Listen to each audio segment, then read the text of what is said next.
kesempatan ini kita akan mencoba membahas tentang apa sajakah tugas manusia Allah ciptakan ke dunia. Allah, apa tugas kita?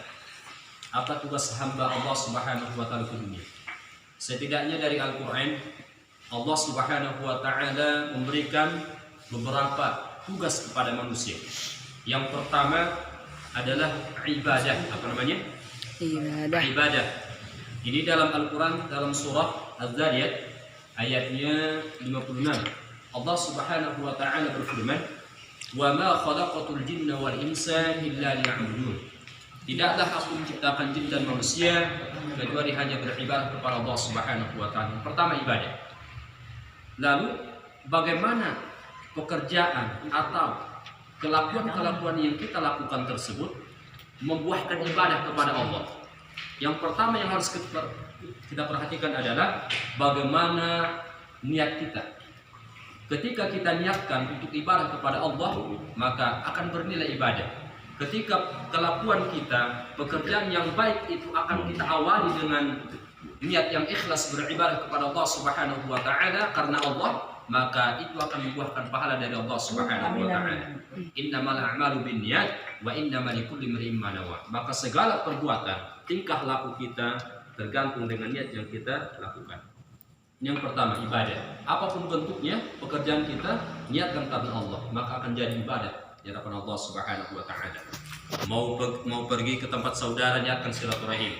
Mau kita pergi ke ke majelis ilmu, niatkan untuk mencari ilmu.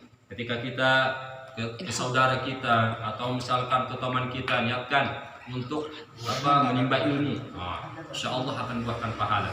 Apalagi kita mengkaji Al-Quran. Nah, yang kedua adalah khalifah. Apa namanya khalifah? Apa itu khalifah? Pemimpin. Dalam Al-Quran, dalam surah Al-Baqarah ayat 30, Allah Subhanahu wa taala berfirman, "Wa idz qala rabbuka lil malaikati inni ja'ilun fil ardi khalifah."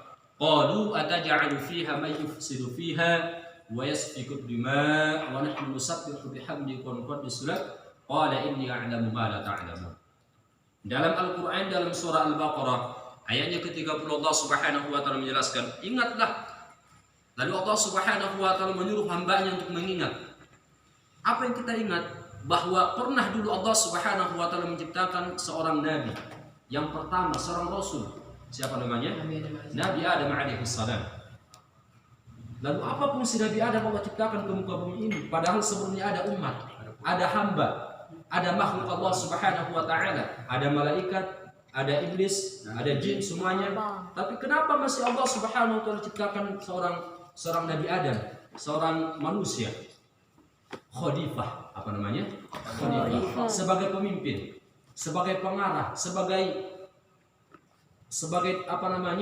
contoh suri tauladan bagi makhluk yang lain, bagi manusia yang lain. Maka inilah sebabnya Allah Subhanahu wa taala ciptakan manusia sebagai khalifah, pemimpin. Kita memimpin negara, memimpin kabupaten, memimpin desa, kampung, RT, semuanya, dan bahkan pemimpin bagi diri kita sendiri. Pemimpin bagi rumah tangga kita. Bagaimana mengelola tangan kita, kaki kita, perut kita, mulut kita, semuanya. Jangan sampai melakukan kejelekan-kejelekan ataupun keburukan-keburukan. Makanya kata Rasulullah SAW dalam satu hadis dijelaskan, kullukum ra'in wa kullukum mas'ulun 'an ra'iyatihi. Bahwa setiap kamu itu, kata Rasulullah, pemimpin. Pemimpin bagi tangan kamu, pemimpin bagi mulut kamu, pemimpin bagi ruh kamu, ini semuanya jangan sampai melakukan kejelekan-kejelekan. Dan setiap kepemimpinan kita itu, kata Rasulullah, akan dipertanggungjawabkan di hadapan Allah Subhanahu wa taala.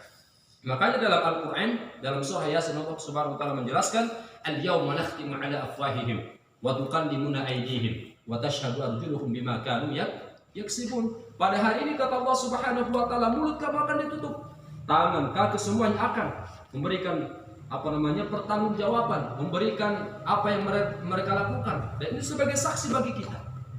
Maka ingat bahwa apapun yang kita lakukan ini semuanya akan dilihat oleh Allah Subhanahu wa taala. Bahkan bukan hanya Allah melihat, bahkan tangan kita sendiri, kaki kita, semuanya akan jadi saksi. Tergantung apa yang kita lakukan. Maka Allah Subhanahu wa taala akan mengetahui. Ini yang kedua. Yang ketiga adalah dakwah. dakwah, saling mengajak. Karena manusia punya sifat yang namanya al-insan. Kadang salah, kadang lupa. Harus diingatkan, harus diajak, harus diberikan contoh.